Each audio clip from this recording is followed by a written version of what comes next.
Fear and Desire est le premier long métrage de Stanley Kubrick. Il est resté pendant très très longtemps invisible, tout simplement parce que Kubrick, devenu une star de la réalisation, s'était opposé à ce qu'on puisse le revoir. Alors pourquoi?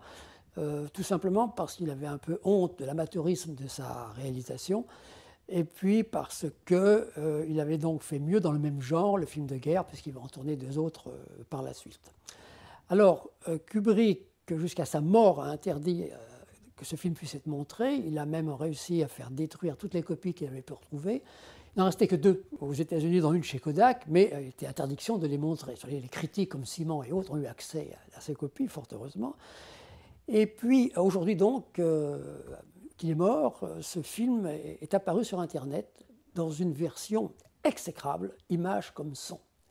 Et c'était même vendu par je ne sais trop qui sur ce même Internet. Alors la famille Kubrick, je pense, a décidé d'aller à l'encontre de la décision du défunt en autorisant une restauration du film et une sortie tout à fait regardable. Et ils ont eu raison.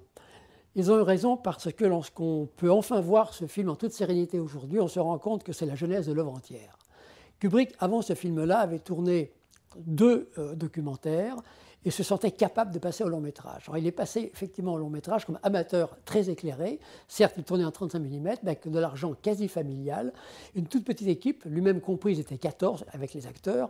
Et il a tourné ce film de guerre qui n'est pas un véritable film sur une guerre déterminée, c'est un film sur la guerre et les hommes. C'est une allégorie morale. Et on remarque dans le film un moment fondamental où tout d'un coup, les ennemis ont la même tête que les soldats dont on suit l'action de survie depuis le début.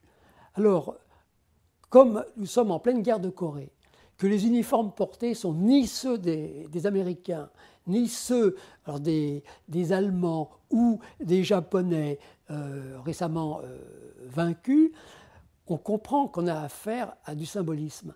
Et c'est un film qui met en scène en fait la dualité morale de l'homme, et ça va être le thème fondateur et fondamental de tous les films ultérieurs de Kubrick.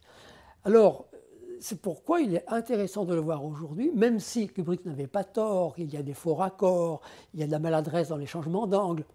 En revanche, il y a un travail de photographe extraordinaire, il a tout fait. Le scénario n'est pas de lui, hein. C'est un copain de lycée qui par la suite deviendra un auteur à succès au théâtre, qui est Howard Sackler, qui l'a écrit. Mais Kubrick a absolument tout fait dans ce film, la mise en scène, le montage, il a pris quelqu'un pour la musique, il a fait faire le doublage après, etc. et tout. C'est un véritable film d'auteur.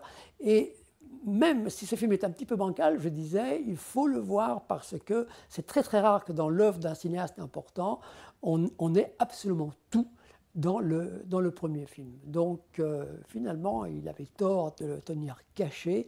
Et aujourd'hui, comme il n'a pas fait un très grand nombre de films, je trouve qu'il faut inciter les gens à les voir tous dans l'ordre chronologique et à accorder beaucoup d'attention à celui-là parce que c'est un véritable miroir d'un artiste et miroir de l'âme humaine où tout individu, selon Kubrick, est né à la fois bon et méchant. Bien sûr, il y en a qui sont un petit peu plus bons que méchants. Certains sont très méchants, malheureusement, mais ils peuvent avoir aussi quelques bons côtés. Et ça, c'est très troublant. Et qu'on fasse ça en 1951, date de tournage du film, il sort 2 ans plus tard, couplé avec El Bruto de Buñuel, dans une salle d'arrêt d'essai à New York, puis la même chose à Los Angeles. Le fait que ce film traite de la dualité morale de l'homme aux États-Unis, à Hollywood, c'était absolument interdit. Il n'y avait que très peu de personnes, très peu de cinéastes qui avaient abordé la chose. Orson Welles d'un côté, et puis Chaplin avec Monsieur Verdoux ayant été écrit par Orson Welles. Donc vous voyez, il osait marcher sur des plates-bandes qui étaient quand même celles de très grands maîtres qu'il allait égaler sous peu.